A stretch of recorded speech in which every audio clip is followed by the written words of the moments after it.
आज आपण एका अशा विषयावर चर्चा करणार आहोत, ज्यावर विश्वास ठेवणं तुम्हाला सुरुवातीला थोडं कठीण जाईल. आपण नेहमी भारत, चीन किंवा अमेरिका यांसारख्या कोट्यावधी लोकसंख्या असलेल्या देशांबद्दल ऐकतो, जिथं माणसाला चालायलाही जागा नसते. पण तुम्हाला माहिती आहे का, की या जगात एक असाही देश आहे, ज्याची अधिकृत लोकसंख्या केवळ 2 आहे. तुम्ही अगदी बरोबर ऐकतं. फक्त 2. विचार करा, ज्या देशात फक्त 2च माणसं राहतात, तिथलं प्रशासन कसं चालत असेल, तिथला नकाशा कसा असेल आणि त्या देशाला जग मान्यता देतं का? आजच्या या विशेष व्हिडिओमध्ये आपण अशाच एका अजब देशाची सफर करणार आहोत, ज्याचं नाव आहे रिपब्लिक ऑफ मोलोसिया. हा देश कुठे आहे, याची स्थापना कशी झाली आणि फक्त 2च लोक तिथे का राहतात, हे सर्व आज आपण सविस्तर पाहूयात. त्याआधी चॅनलला सबस्क्राईब करा आणि व्हिडिओ शेवटपर्यंत नक्की बघा. नमस्कार, मी ऋतुजा आणि तुम्ही पाहताय थेट वास्तव. रिपब्लिक ऑफ मोलोसिया हा देश अमेरिकेच्या नेवाडा राज्याच्या हद्दीत एका छोट्याशा जमिनीवर वसलेला आहे. तांत्रिकदृष्ट्या पाहिलं तर हे अमेरिकेच्या आत असलेलं एक छोटंसं राज्य आहे. पण या देशाचे संस्थापक केविन बॉग यांनी याला एक स्वतंत्र राष्ट्र घोषित केलं. केविन बॉग हे या देशाचे राष्ट्राध्यक्ष आहेत आणि त्यांची पत्नी या देशाची प्रथम महिला आहे. या देशाचा स्वतःचा ध्वज आहे, स्वतःचं राष्ट्रगीत आहे आणि स्वतःचं चलन देखील आहे. जरी हा देश अधिकृतपणे संयुक्त राष्ट्राचा सदस्य नसला तरी केविन बॉग यांनी याला एखाद्या खऱ्या देशासारखं सजवलं आहे. हा देश इतका छोटा आहे की तुम्ही तो केवळ काही मिनिटात पायी चालून ओलांडू शकता. पण तरीही इथले नियम आणि कायदे एखाद्या मोठ्या साम्राज्यासारखे कडक आहेत. या देशाची स्थापना होण्यामागे गोष्ट खूप मनोरंजक आहे. 1977 मध्ये केविन बॉग आणि त्यांच्या एका मित्राने गमतीने एका काल्पनिक देशाची स्थापना केली होती. मुले जशी खेळताना स्वतःचं राज्य बनवतात, तसाच हा एक प्रयत्न होता. पण काळानुसार केविन यांचा हा छंद वाढत गेला आणि त्यांनी या कल्पनेला गांभीर्यानं घ्यायला सुरुवात केली. शेवटी 1999 मध्ये त्यांनी अधिकृतपणे रिपब्लिक ऑफ मोलोसियाची घोषणा केली. त्यांनी आपल्या घराला आणि आजूबाजूच्या 1.3 एकर जमिनीला देशाचा दर्जा दिला. तेव्हापासून ते स्वतःला या देशाचे सर्वेसर्वा मानतात. सुरुवातीला लोक याला वेडेपणा म्हणायचे, पण आज हा देश पर्यटकांच्या आकर्षणाचं केंद्र बनलाय आणि लोक दुरून हा 2 लोकांचा देश पाहायला येतात. तुम्हाला वाटेल की 2च लोक आहेत, तर तिथे काय नियम असतील? पण मोलोसियामध्ये शिरण्यासाठी तुम्हाला पासपोर्टची गरज असते.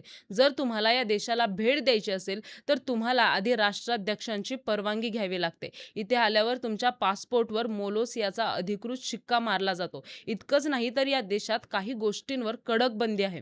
उदाहरणार्थ, मोलोसियामध्ये कांदा आणि पालक खाण्यावर आणि आणण्यावर बंदी आहे. राष्ट्राध्यक्ष केविन बॉग यांना या गोष्टी आवडत नाहीत, म्हणून त्यांनी आपल्या देशात यावर बंदी घातली आहे. हे ऐकायला मजेशीर वाटत असलं तरी पर्यटकांना या नियमांचं काटेकोरपणे पालन करावं लागतं, अन्यथा त्यांना देशाबाहेर काढलं जाऊ शकतं. मोलोसियाचं स्वतःचं चलन आहे, ज्याला व्हॅलोरा असं म्हणतात.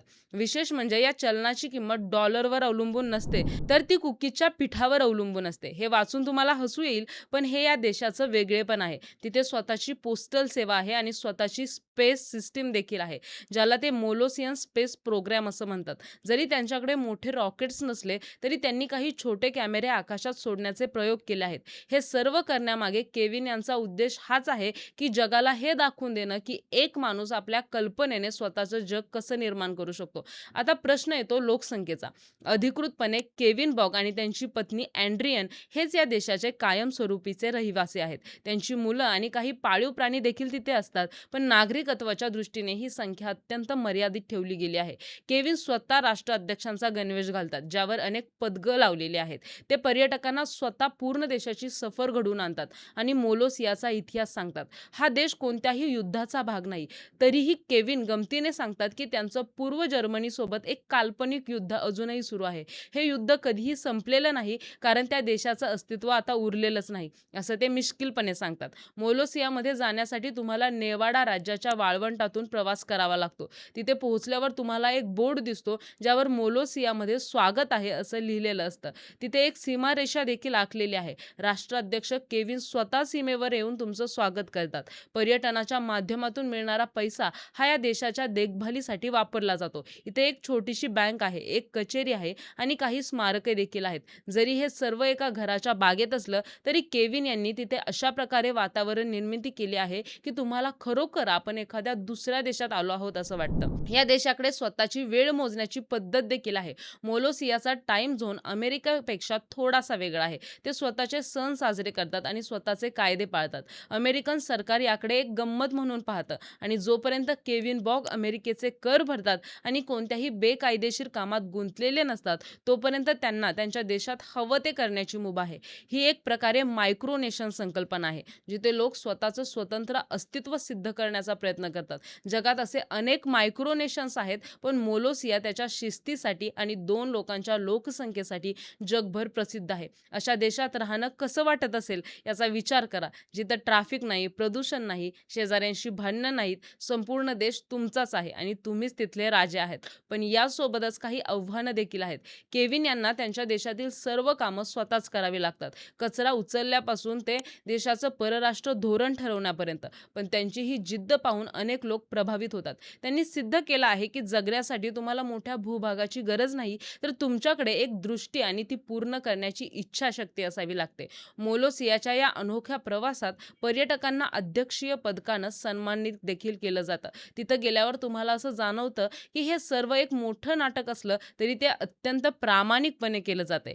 केविन बॉग हे केवळ एक राष्ट्राध्यक्ष नसून ते एक उत्तम कलाकार देखील आहेत, ज्यांनी आपल्या आयुष्यालाच एक कलाकृती बनवलंय. त्यांच्या या देशाची दखल आंतरराष्ट्रीय प्रसार माध्यमांनी देखील घेतलेली आहे. अनेक मोठ्या न्यूज चॅनल्सनी त्यांची मुलाखत घेतलेली आहे आणि त्यांच्या या आगळ्या-वेगळ्या प्रयोगाचं कौतुक केलंय. फक्त 2 लोकांचा देश ही हेडलाईन ऐकूनच लोक थक्क होतात.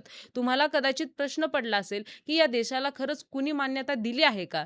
तर याचं उत्तर नाही असं आहे. जगातील कोणत्याही मोठ्या देशाने किंवा युनायटेड नेशन्सने मोलोसियाला स्वतंत्र देश म्हणून मान्यता दिलेली नाही. पण केविन बॉग यांना त्याने काही फरक पडत नाही. त्यांच्यासाठी त्यांचं 1.3 एकरचं अंगण हेच त्यांचं विश्व आहे. त्यांनी तिथे एक अशी यंत्रणा उभी केली आहे, जी पाहून वाटतं, की मान्यता कागदावर नसून ती माणसाच्या मनात असावी लागते. त्यांनी स्वतःच्या आयुष्याला दिलेल्या या वळणाने त्यांना जागतिक प्रसिद्धी मिळवून दिली आहे. मोलोसियामध्ये जेवण किंवा राहण्याची सोय एखाद्या हॉटेलसारखी नाही, कारण तो केविन यांचा खाजगी परिसर आहे.